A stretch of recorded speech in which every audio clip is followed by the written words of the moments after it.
Bismillahirrahmanirrahim. Elhamdülillah. Vessalatu vesselamu ala Resulillah. Amma ba'd. Assalamu alaikum ve rahmetullahi ve berekatuh.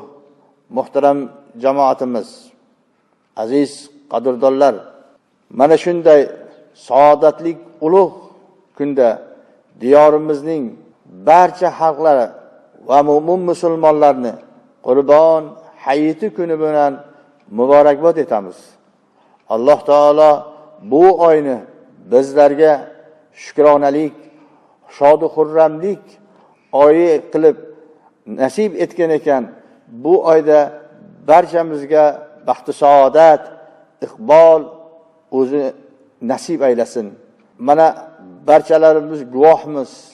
Istiqlolimizning ilk davridan boshlab ikki hayit, Eid Ramazon va Eid Qurbon kunlarini dam olish kuni va shu bilan umum xalq bayrami sifatida nishonlayotganligimiz qanchalar sururli va xushnudlikdir.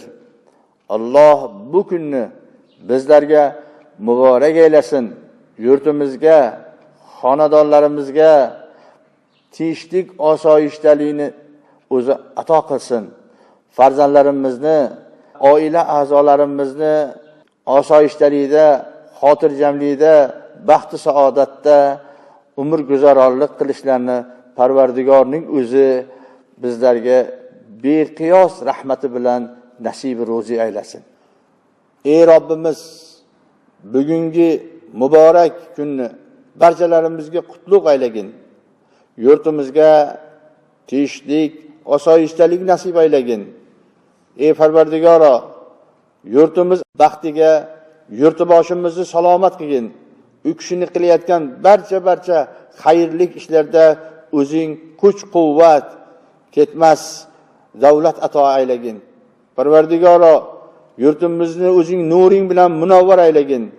Yurtimizdagi barcha insonlarni tilak istaklari, matlab maqsadlarini o'zing ato qilgin.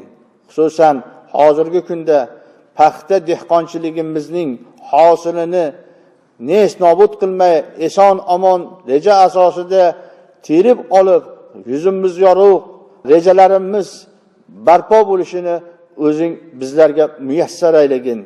Yanagi shu kunlarga salomatda yetkazgin. Barchalarimizni maqsadlarimizni o'zing hosil qilgin.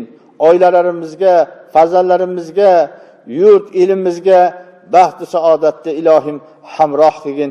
Rahmatga ya arhamar rohimin.